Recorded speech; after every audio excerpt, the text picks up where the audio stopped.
श्री कृष्ण भगवान जी का वचन है कि जो प्राणी इस गर्भ गीता का सद्भावना से विचार मनन करता है वह पुरुष फिर गर्भवास में नहीं आता है।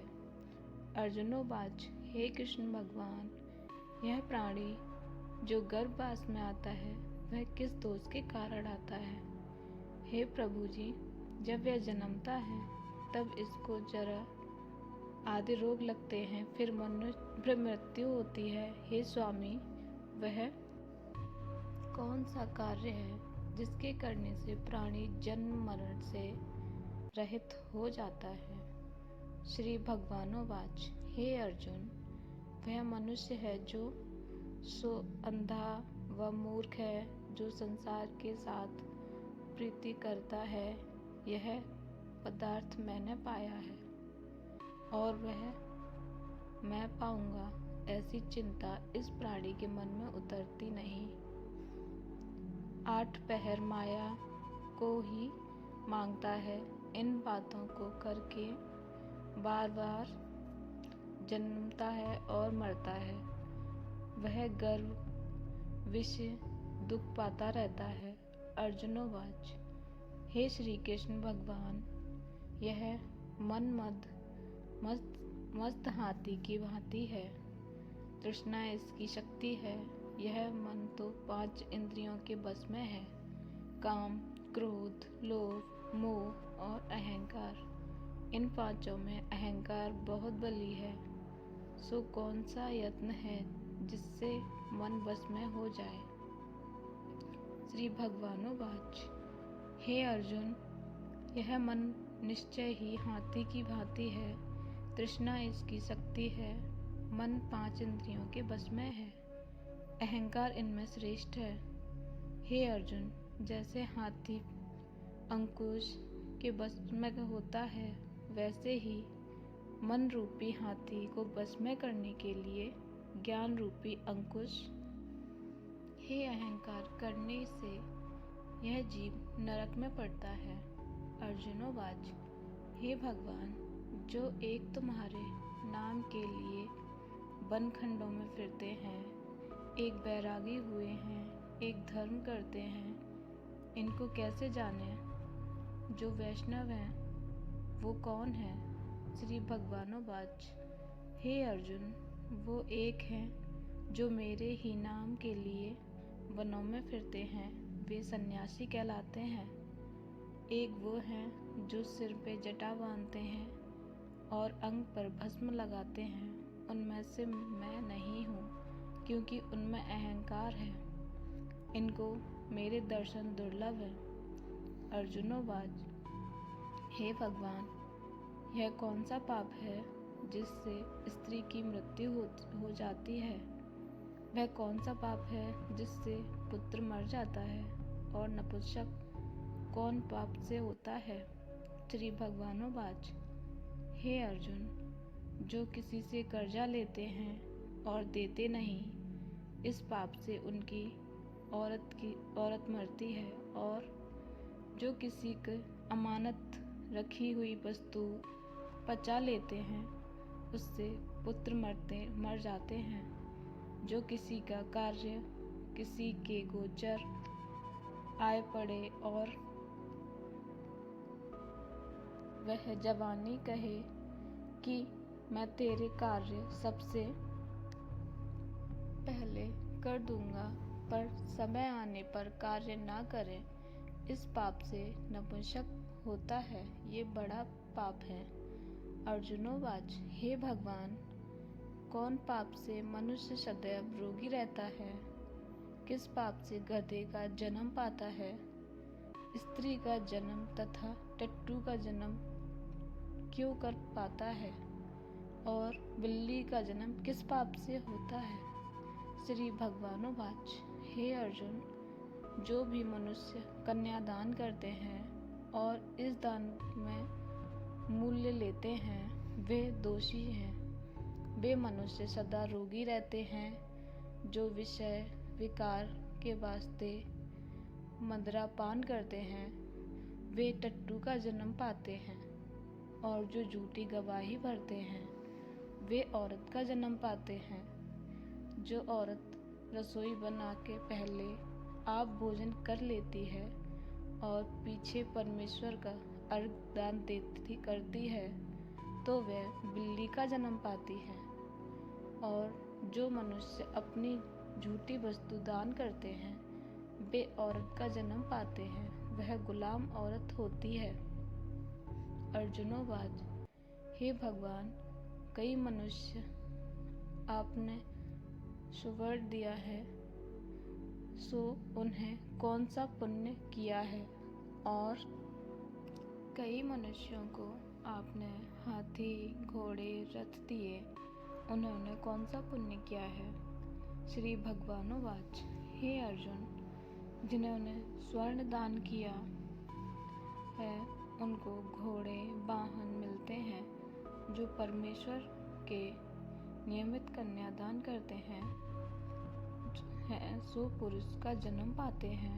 अर्जुनोवाच, हे भगवान, जिन पुरुषों के अंदर विचित्र देह है, उन्होंने कौन सा पुण्य कार्य किया है?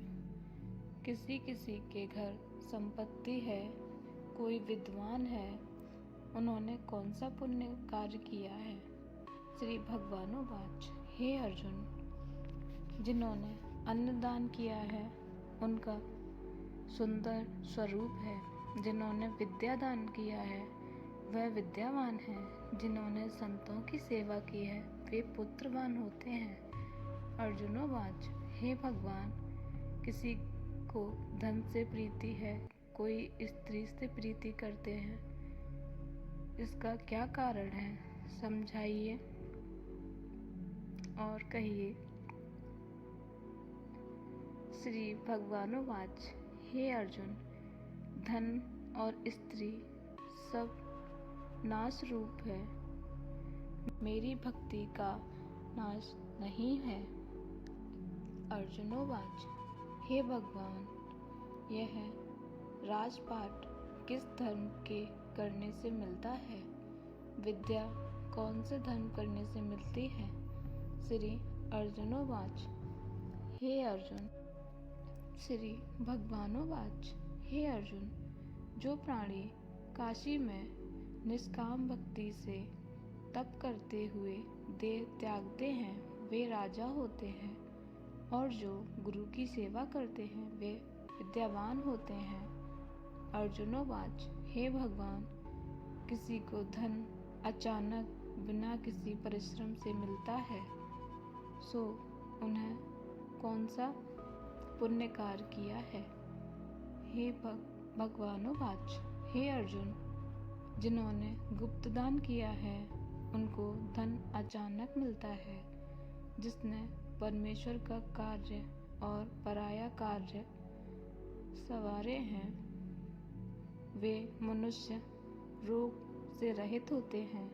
अर्जुनोवाच, हे भगवान, कौन पाप से अम्ली होते हैं और कौन पाप से गूंगे और कौन पाप से कुष्ठी होते हैं? श्री भगवानोवाच, हे अर्जुन, जो आदमी नीच कुल की स्त्री से गमन करते हैं वे अम्ली होते हैं। जो गुरु से विद्या पढ़कर मुकर जाते हैं सो गूंगे होते हैं।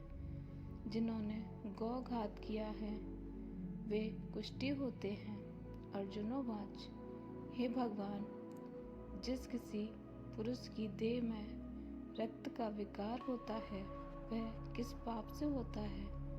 और दरिद्र होते हैं किसको खंडवायु होती है? और कोई अंधे होते हैं तो कोई पंगु होते हैं, सो कौन से पाप से रहित होते हैं? और कई स्त्रियां बाल विधवा होती हैं तो यह किस पाप से होती हैं? श्री भगवानोवाच, हे अर्जुन, जो सदा क्रोधवान रहते हैं उन्हें रक्त विकार होता है। जो मलिन रहते हैं वह सदा दरिद्री होते हैं। जो कुकर्मी ब्राह्मण को दान देते हैं उनको खंडवायु होती है। जो पराई स्त्री को नंगी देखते हैं गुरु की पत्नी को कुदृष्टि से देखते हैं सो अंधे होते हैं। जिसने गुरु और ब्राह्मण को लात मारी हो वह लंगड़े व पंगु होते हैं। जो औरत अपने पति को छोड़कर पराये पुरुषों से संग करती है वह बाल विधवा होती है। अर्जुनोवाच, हे भगवान, तुम परब्रह्म हो, तुमको नमस्कार है। पहले मैं आपको संबंधी जानता था, परंतु अब मैं ईश्वर रूप में जानता हूँ। हे परब्रह्म, गुरु दीक्षा कैसे होती है सो कृपा करके मुझको कहो। श्री भगवानोवाच, हे अर्जुन, तुम धन्य हो, तुम्हारे माता पिता भी धन्य हैं जिनके तुम जैसा पुत्र है। हे अर्जुन, सारे संसार के गुरु जगन्नाथ हैं। विद्या का गुरु काशी, चारों वर्णों का गुरु सन्यासी। सन्यासी उसको कहते हैं जिसने सब त्याग करके मेरे विषय में मन लगाया है, सो ब्राह्मण जगत गुरु हैं। हे अर्जुन, यह बात ध्यान देकर सुनने की है। गुरु कैसा करे? जिसने सब इंद्रियां जीती हों, जिसको सब संसार ईश्वर में नजर आता हो और सब जगत के उदास हो, ऐसे गुरु करें जो परमेश्वर को जानने वाला हो और उस गुरु की पूजा सब तरह से करें। हे अर्जुन, जो गुरु का भक्त होता है और जो प्राणी गुरु के सम्मुख होकर भजन करते हैं उनका भजन करना सफल है। जो गुरु से विमुख हैं उनको सप्तग्रास मारे का पाप है। गुरु से विमुख प्राणी दर्शन करने योग्य नहीं होते। जो गृहस्थी संसार के गुरु के बिना वे चांडाल के समान हैं। जिस तरह मंदिरा के भंडार में जो गंगाजल है वह अपवित्र है, इसी तरह गुरु से विमुख व्यक्ति का भजन सदा अपवित्र होता है। उसके हाथ का भोजन देवता भी नहीं लेते हैं। उसके सब कार्य निष्फल हैं। कुकर, सूकर, गदर, काक, ये सब योनियां बड़ी खोटी योनियां हैं। इन सब से वह मनुष्य खोटा है जो गुरु नहीं करता। गुरु बिना गति नहीं होती, वह अवश्य नरक को जाएगा। गुरु दीक्षा बिना प्राणी के सब कार्य निष्फल होते हैं। हे अर्जुन, जैसे चारों वर्णों को मेरी भक्ति करना योग्य है, वैसे गुरुधार के गुरु की भक्ति करना योग्य है।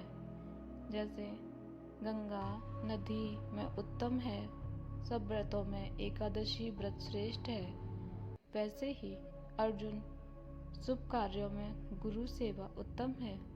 गुरु दीक्षा के बिना प्राणी पशु योनि पाता है। जो धर्म भी करता है सो पशु योनि में फल भोगता है। वह 84 योनि में भ्रमण करता रहता है। अर्जुनोवाच, हे कृष्ण भगवान, गुरु दीक्षा क्या होती है? श्री भगवानोवाच, हे अर्जुन, धन्य जन्म है उसका जिसने यह प्रश्न किया। तू धन्य है। गुरु दीक्षा के 2 अक्षर हैं, हरि ओम। इन अक्षर को गुरु कहते हैं। यह चारों वर्णों को अपना श्रेष्ठ है। हे अर्जुन, जो गुरु की सेवा करता है उस पर मेरी प्रसन्नता है। वह 84 योनियों से छूट जाएगा। जन्म मरण से रहित हो नरक नहीं भोगता। जो प्राणी गुरु की सेवा नहीं करता वह 3.5 करोड़ वर्ष तक नरक भोगता है। जो गुरु की सेवा करता है उसको कई अश्वमेध यज्ञ का पुण्य फल मिलता है। गुरु की सेवा मेरी सेवा है। हे अर्जुन, हमारे तुम्हारे संवाद के जो प्राणी पढ़ेगा और सुनेगा वे गर्भ के दुखों से बचेगा, उनकी 84 योनियां कट जाएंगी। इसी कारण इस पाठ का नाम गर्भ गीता है। श्री कृष्ण भगवान जी के मुख से अर्जुन ने श्रवण किया, गुरु दीक्षा लेना उत्तम कर्म है। उसका फल यह है कि नरक के 84 योनियों से जीव बचा रहता है। भगवान बहुत प्रसन्न होते हैं।